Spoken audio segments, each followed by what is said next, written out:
random chunk from the archives. Welcome back.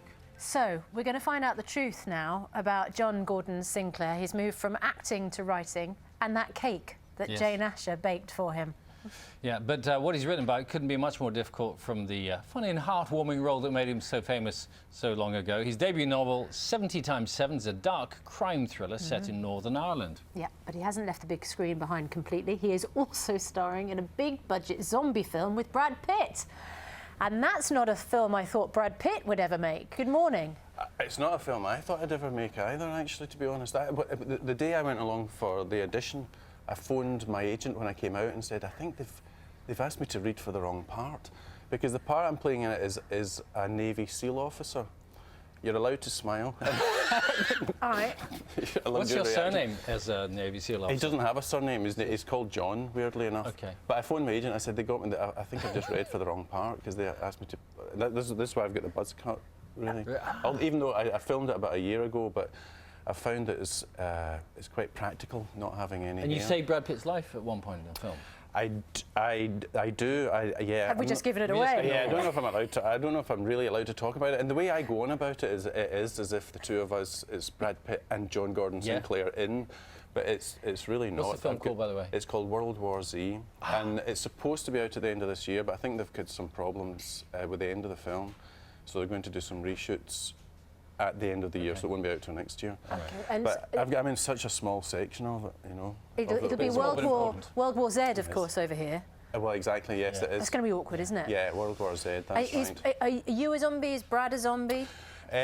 No. It's about a virus that kind of spreads and kind of zombifies people, and it starts to wipe out the whole world.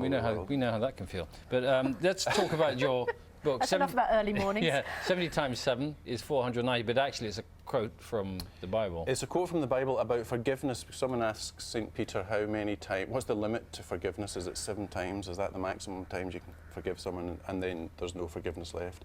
And St. Peter says, no, there's no limit to forgiveness. It could be 70 times 7, you know. So, and that's the kind of general theme of the book, about a guy who's, it's about a guy whose brother is murdered in Northern Ireland, and he's trying to find out who it was that killed him. And in the process of doing that, he becomes a killer as well. And he gets a contract, he becomes a contract killer, basically. He gets a contract to kill an informer who's hiding in Tuscaloosa in Alabama. And he's on his way over there when the guy contacts him and says, I know who it is that killed your brother. So he's got to go and kill this guy, but he's got to talk to him first. So that's the kind of the premise of the book. And what, I mean, you know, these are big issues you're dealing with, and politically very sensitive issues. At the moment, very sensitive, yeah. And so how did you research all of this? Well, I grew up in London in the 80s. I moved down to London when I was 18, and at the height, there was a big kind of Republican bombing campaign going on in London, and so every day you went into London, you were always aware of, you know, this. It was always in the background, and I used to watch the news and not know why. I had no understanding of it, so I started reading about it, and I became kind of very interested in it. And although the book, it's the backdrop to the book, really. It's not what the book's about, really, but it is the kind of backstory to it.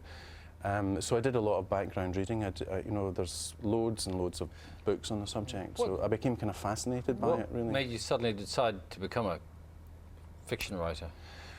Well, originally I was going to do it as a film. I wanted to write it as a movie, but I thought it could sit around in a desk or, you know, someone's desk for years and never get read, and I thought if I write it as a book, then at least people could ignore it in hardback. You know? No, I'm thinking, but it would be out there. Well, there's a chance then that it could possibly go on and be made into a movie. Well, but, it reads visually, if you like, as well. Well, I used to get notes back from the editor, because I would send her an email saying, you know, would you have a look at scene, you know, 12 or scene, you know, 13 and stuff, and she would send a note back saying, do you mean chapter? 12 or chapter 13, so it's definitely a film in my head. So, and we were talking to Jane Asher just now, of course, an actor who then wrote novels, but still bakes cakes and has baked for you. Yes, yeah. This Jane- morning? Not this morning, no, Okay. no. It was quite a while ago. Jane baked my birthday cake when I was my 21st birthday. I know, it's so bizarre. Was it 2 years ago, 3 years ago? I love you for that, John. Thank you. Was it as delicious as we can imagine? It was might have great. She been? made a camera. Yeah. She made one of her kind of special cakes where she ices it. Because that's what we have to imagine it. It was. We've She didn't not make got one for no. you? No, that's not fair. There I'll you go. bake one for you. Yeah, it's an actor's Are life. you a good cook? obviously. Yeah, I can do that too. Are you? Wonderful. Well, we'll look forward to that next time, John. When Thanks you make very the much. movie, or we'll come back to talk about World War Z. Lovely. Yes. Thank All right. you. You're on. Thanks very much. 70 times 7 is out now.